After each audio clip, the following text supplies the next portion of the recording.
So yeah, David, would you like to share anything about the articles? Sure. I think um, you nailed it on the legacy issue for me, which I remember as a kid always thinking in terms of racial awareness and cultural awareness, that when it came to the legacy of slavery, in particular, that I felt I could exempt myself because, after all, I wasn't part of the slave-owning population that colonized America.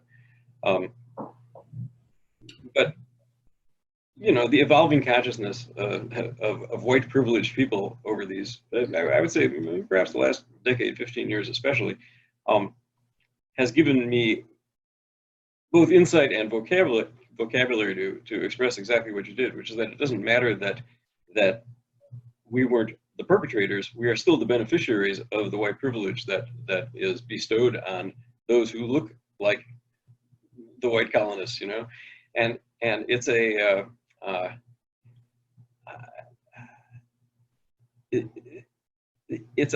mean, there's an irony here. I mean, it's privilege in the sense that others are not so privileged, but on the other hand, it's kind of the norm. The ability to walk the streets and not get busted or hassled by the authorities or stereotyped by passersby or with people in commercial dealings because of some racial characteristic that you happen to have, that one happens to have.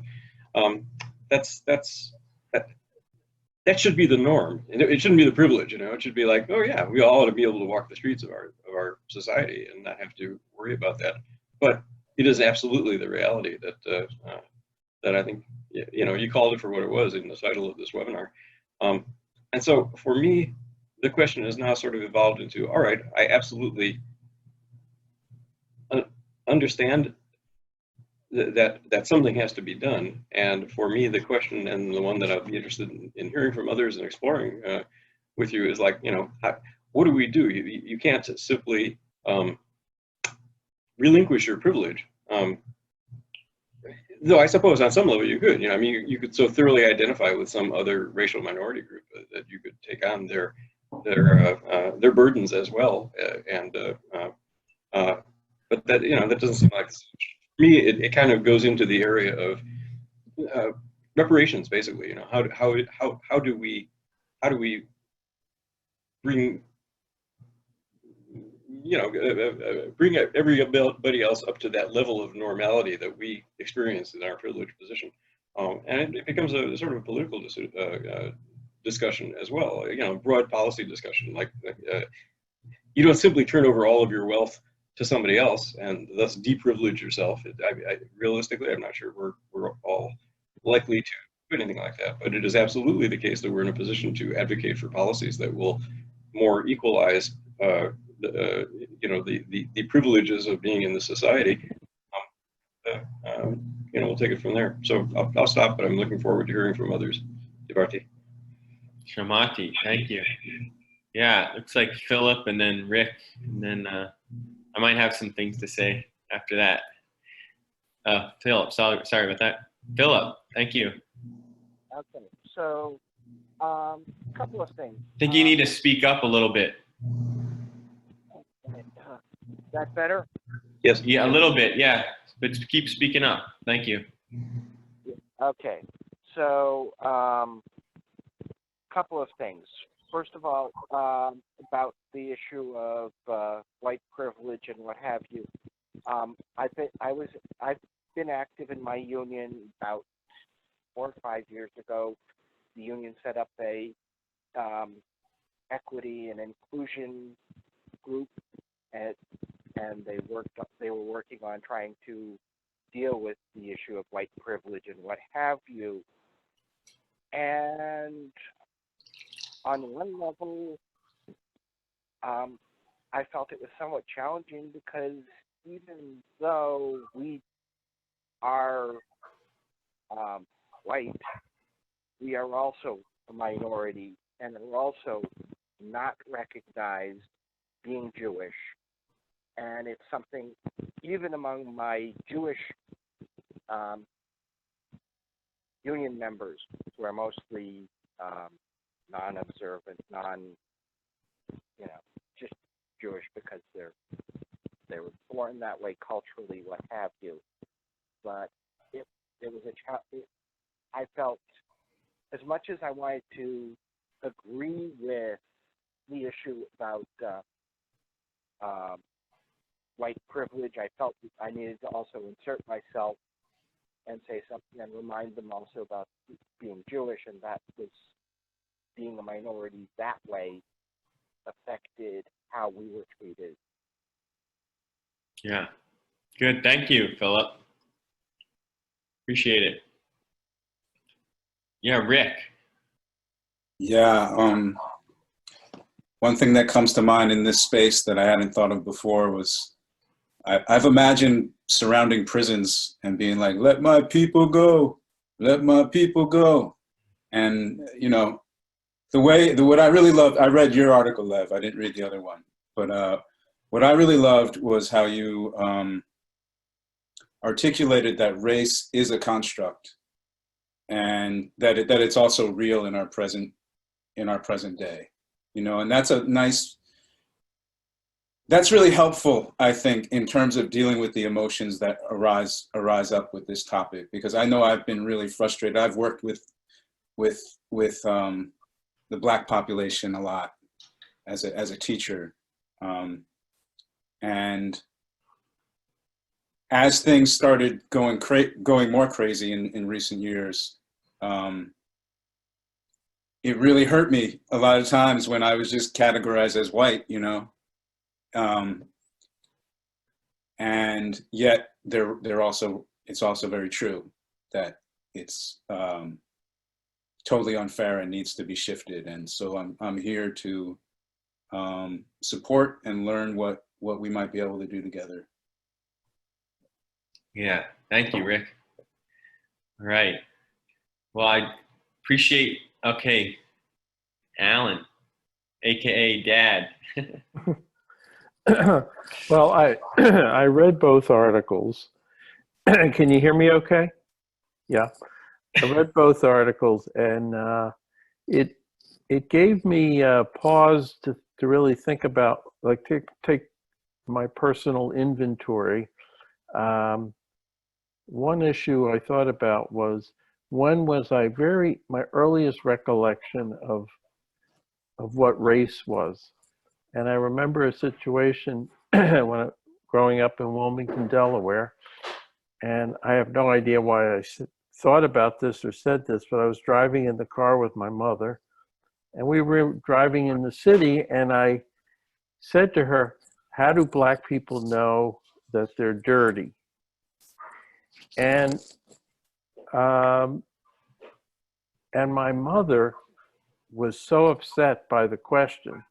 I thought, you know, in retrospect, I sort of see it as an innocent kind of thing, like how I know my skin gets dirty because I see it. But so it was an innocent enough question, but I saw my mother react to it in a way that was really out of character, and I realized, whoa, something's different here about this. And I think that was my first awareness of that there was something different between white people and Black people, and how white people talked about Black people. The other thing I thought about is our decision to live where we live, because we live in Boston, in the city, and we live in a neighborhood that's particularly heterogeneous.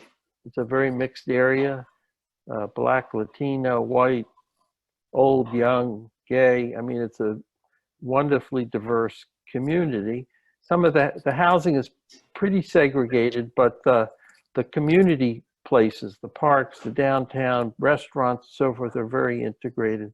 And we made a conscious decision to stay here for that very reason. So we would be in this kind of environment where we wouldn't constantly be seeing people that look like us.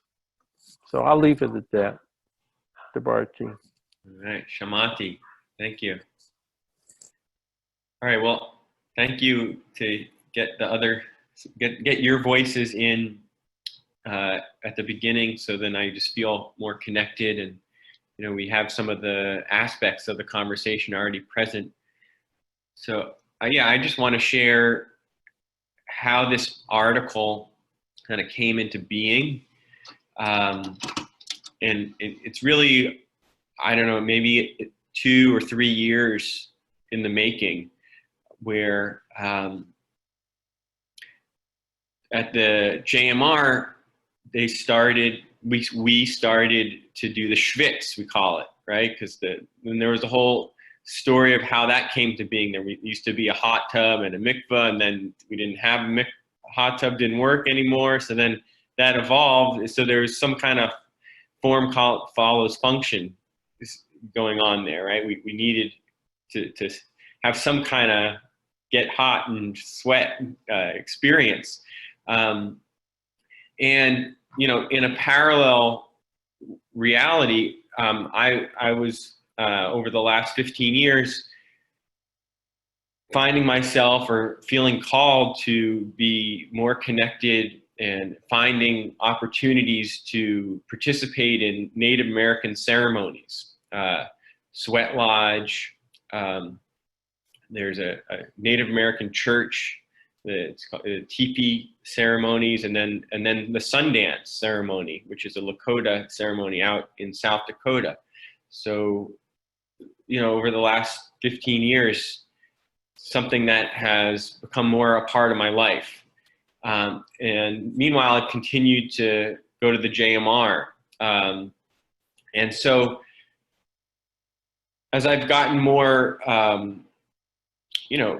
familiar with Native ceremonies and Native people, when I went to the schwitz, I felt there was something itching at me. And I spoke up in a positive way, to acknowledge, where that ceremony comes from. And the truth is, it's a very ancient ceremony. It comes from all around the world. It's like one of the oldest things. It's not just Native American people, but the fact that we were doing it, we got it from Native American people here. We didn't get it from the Mongolians, right? The fact that we were doing it at the JMR. I know, what's his name? He slipped his name, slipping my mind right now. David Piver. Piver. Who brings the sweat? Brandon. Oh, Brandon. Brandon. Yes. I apologize. I know Brandon. He's in my local community. I happen to live in Sheffield now, just 20 minutes from Isabella Freedman. And so that's where he got it, from people that, taught him, from, Native American teachers. So, I started to think about that, like,